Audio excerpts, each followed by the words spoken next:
বলিউডের জনপ্রিয় মডেল ও অভিনেত্রী শেফালি জারিওয়ালার মৃত্যু ঘিরে এরই মধ্যে ছড়িয়েছে রহস্য। সত্যিই কি হৃদরোগে আক্রান্ত হয়ে মারা গেছেন, নাকি এর পেছনে লুকিয়ে রয়েছে অন্য কোনো রহস্য, তা জানতেই ময়না তদন্তের সিদ্ধান্ত নেওয়া হয়েছে। ভারতীয় গণমাধ্যমের প্রতিবেদন অনুযায়ী অভিনেত্রীর বাড়িতে পৌঁছায় ফরেনসিক টিম। শুক্রবার দিবাগত রাত 1টার সময় ময়না তদন্ত শেষ হলে সেই রিপোর্টেও ধোঁয়াশা কাটেনি। মুম্বাই পুলিশের পক্ষ থেকে ভারতের বেশিরভাগ গণমাধ্যমে এমনটাই নাকি জানানো হয়েছে।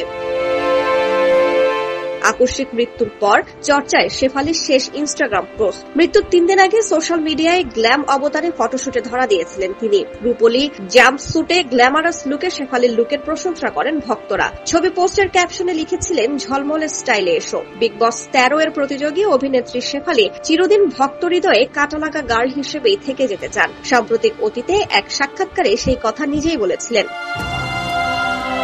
সম্প্রতি গোয়ায় একটি অনুষ্ঠানেও অংশ নিয়েছিলেন শেফালি। ইনস্টাগ্রামে যেমন সক্রিয় ছিলেন, তেমনি এক্স হ্যান্ডেলেও নিয়মিত পোস্ট শেয়ার করতেন প্রয়াত অভিনেত্রী।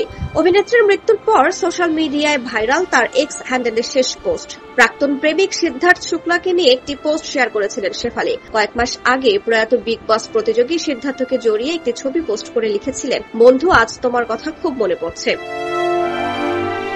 শেফালি জারিওয়ালা 2002 সালে কাটালাগা মিউজিক ভিডিওর মাধ্যমে রাতারাতি তারকা হয়ে ওঠেন। এই রিমিক্স গানটি তাকে কাটালাগা গার্ল হিসেবে পরিচিতি এনে দেয়। তার সাহসী চেহারা এবং নৃত্যশৈলী তৎকালীন পপ সংস্কৃতিতে একটি সাংস্কৃতিক ঘটনা হয়ে ওঠে। এরপর তিনি কাভিয়ার কাভিপার সহ আরও কয়েকটি মিউজিক ভিডিওতে কাজ করেন। 2004 সালে তিনি সালমান খান এবং অক্ষয় কুমার অভিনীত মুঝসে শাদি কারোগে চলচ্চিত্রে একটি ছোট ভূমিকায় অভিনয় করেন। এছাড়াও তিনি কন্নড় চলচ্চিত্র হুদুগুরু ওয়েব সিরিজ, বেবি কামনা এবং রাত্রিকে যাত্রী নামে একটি প্রকল্পে কাজ করেছেন।